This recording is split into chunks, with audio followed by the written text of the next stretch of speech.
और खबरें तफसील से 5 अगस्त 2019 को जम्मू कश्मीर से दफा 370 हटाए जाने के फैसले के खिलाफ अर्जियों पर आज से सुप्रीम कोर्ट में समाअत शुरू हो गई है।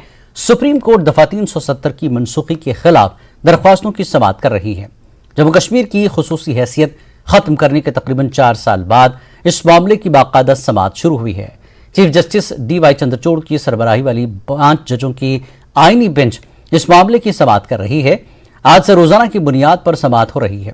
सीनियर वकील कपिल सिब्बल आर्टिकल 370 की मनसूखी के मुखालफिन की तरफ से पैरवी कर रहे हैं। कपिल सिब्बल ने कल शाम तक अपना मौकफ अदालत के सामने रखने की बात कही। दफा 370 की मनसूखी पर अपना मुद्दा रखते हुए कपिल सिब्बल का कहना था कि हम यहाँ इस बुनियाद पर खड़े हैं कि जम्मू कश्मीर का हिंदुस्तान के साथ इंतजाम था और हमेशा रहेगा, क्योंकि जम्मू कश्मीर में आईन हिंद को नाफिज करने के अहकामात सादिर होते रहे हैं और दफा 370 के हक को छीनने का कोई जवाज नहीं था। कपिल सिब्बल ने माउंट बेटन को लिखा गया महाराजा हरि सिंह का खत पढ़कर सुनाया। महाराजा हरि सिंह ने 1947 में कश्मीर पर पाकिस्तान के हमले के वक्त माउंट बेटन को खत लिखा था। कपिल सिब्बल का कहना था कि यह राजा हरि सिंह की मजबूरी थी। महाराजा हरि सिंह इंजमाम नहीं चाहते थे, लेकिन हुकूमत हिंद की मदद से लोगों को बचाने के लिए ऐसा किया। सिब्बल ने मजीद कहा कि हुकूमत ने जमहूरियत की बहाली के नाम पर जमहूरी निज़ाम को तबाह कर दिया। उन्होंने कहा कि रियासत जम्मू कश्मीर तारीखी तौर पर एक मुनफर्द रिश्ते की नुमाइंदा रही है। उन्होंने इस रिश्ते को तोड़ने के तरीक़ेकार पर सवाल उठाए।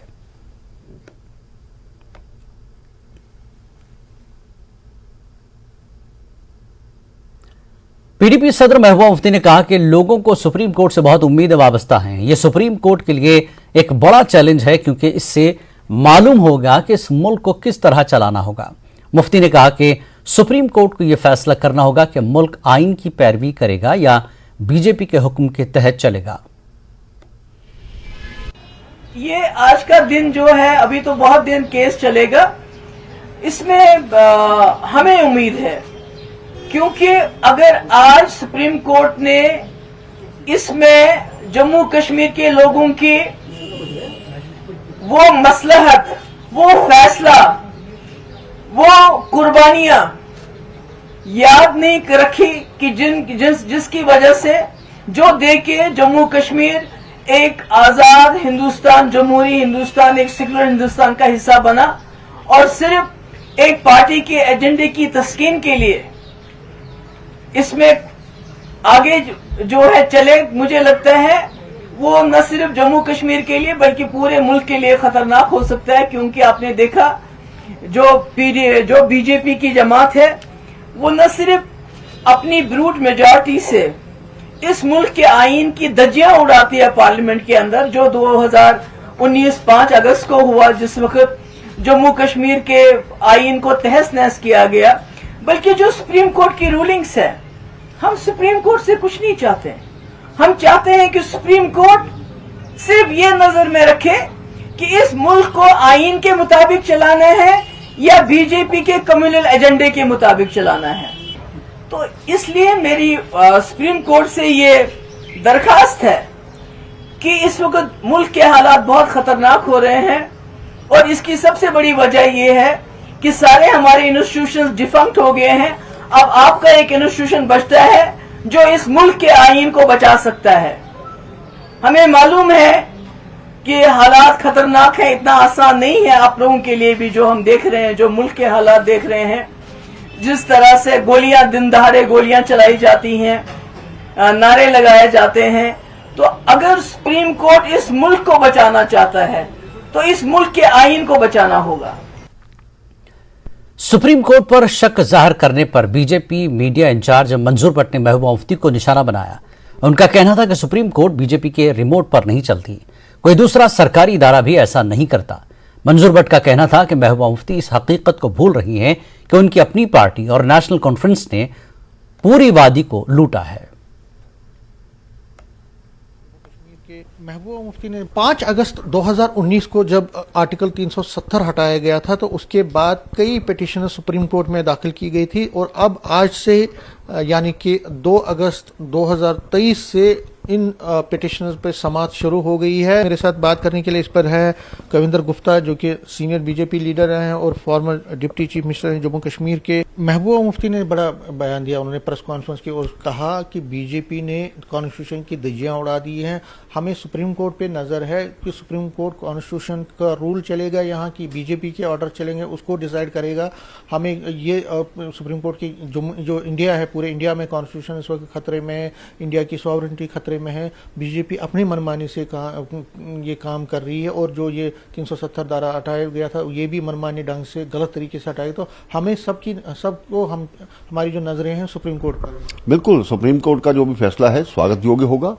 और जहां तक इनको खतरा नजर आता है तो ये तो तभी भी कहती थी 370 को हटाया गया तो यहां पर भारतीय झंडे का झंडा उठाने वाला कोई नहीं होगा, वो हटाया भी गया। आज पाकिस्तान के झंडे चढ़ने के बजाय यहां पर भारत का राज चलता है, ना कि पाकिस्तान का राज चलता है। ये तो पत्थरबाजों का समर्थन करने वाले लोग हैं, ये हुर्रियत का समर्थन करने वाले लोग हैं, ये मिलिटेंट्स के बेटों को नौकरियां देने वाले लोग हैं। तो खुद सुप्रीम कोर्ट इन सब चीजों का भी संज्ञान लेगा, तो जो भी फैसला होगा स्वागत योग्य होगा और कॉन्स्टिट्यूशन के दायरे में होगा। कैमरामैन आशु के साथ Sameer Bhatt, news 18 Jammu. BJP leader Kavinder Gupta ने सुप्रीम कोर्ट में दफा 370 मामले की समाअत पर अपना रद्दअमल जाहिर किया। उन्होंने कहा कि महबूबा मुफ्ती जैसे लोगों को गुमराह कर रही हैं। उनका कहना था कि सिर्फ रोल चाहने वाले मुल्क मुखालिफिन पाकिस्तानियों को कश्मीर में बसाने का मंसूबा रखते थे। पहला सवाल यही है कि आज समाज शुरू हो गई है, कितनी बीजेपी को, क्योंकि अपोजिशन बड़ी ऑप्टिमिस्टिक है और वो कह रहे हैं कि अब हमें सुप्रीम कोर्ट पे ज़्यादा विश्वास है, सुप्रीम कोर्ट हमारी रक्षा करेगा, कॉन्स्टिट्यूशन की रक्षा करेगा।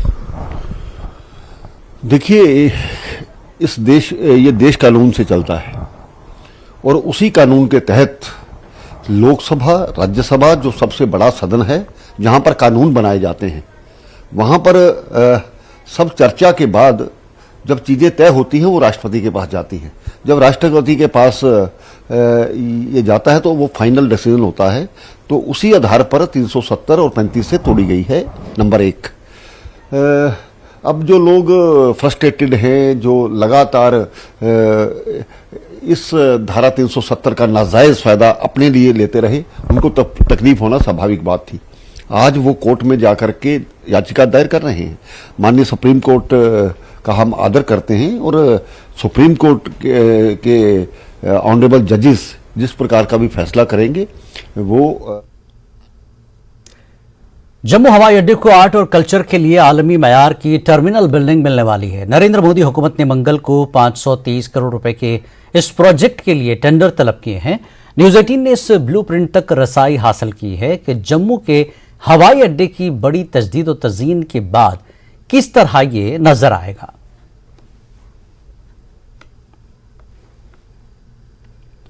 तो ये तस्वीरें आप देख रहे हैं, ये न्यूज़ 18 ने यहां तक रसाई हासिल की इस ब्लूप्रिंट तक। जैसा कि हमने आपको बताया कि जो जम्मू का हवाई अड्डा है उसको आर्ट और कल्चर के लिए आलमी मयार का एक टर्मिनल बिल्डिंग मिलने वाला है, जिसको लेकर के मोदी हुकूमत ने 523 करोड़ रुपए के इस प्रोजेक्ट के लिए टेंडर तलब किए हैं और न्यूज़ 18 ने इस ब्लूप्रिंट तक रसाई हासिल की है। आपको बता दें कि जम्मू के हवाई अड्डे की बड़ी तज़यीन के बाद किस तरह से नजर आएगी। मजीद जानकारी के लिए बात करते हैं, हमारे साथ हमारे नुमाइंदे अमन शर्मा जुड़ चुके हैं, सीनियर एडिटर हैं, पॉलिटिशियन ब्यूरो चीफ। अमन, जिस तरह से बात आई सामने, तस्वीरें आ रही हैं कि कैसे ये दिखेगा, किस तरह की एक तरक्की की तरफ जम्मू कश्मीर की बात हो रही है, ये एक नया जो है संगमील पार कर रहा है जम्मू कश्मीर, जिस तरह से 370 के बाद अगर हम बात करें।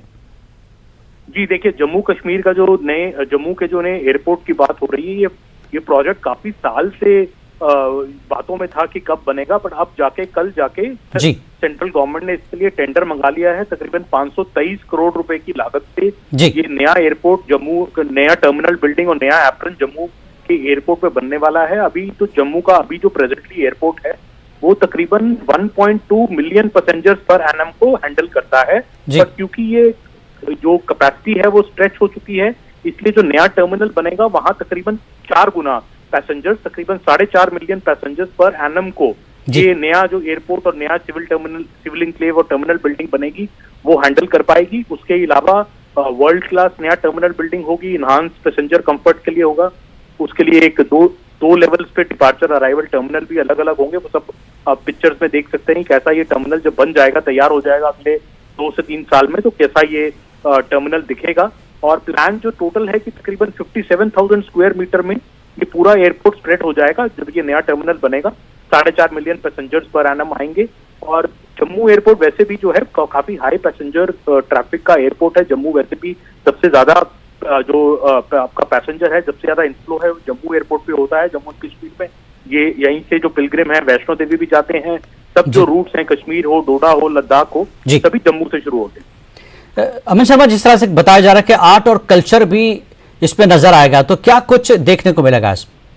जी, जो जम्मू का जो डोगरा स्टाइल ऑफ आर्किटेक्चर है, इसको यूज किया जाएगा पूरी डिजाइन के लिए नए टर्मिनल बिल्डिंग में।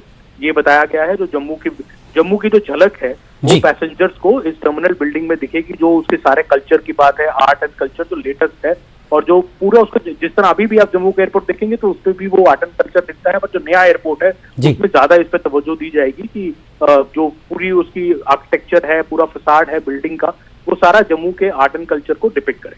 जी, बहुत बहुत शुक्रिया अमित शर्मा इस पूरी बातचीत और जानकारी के लिए।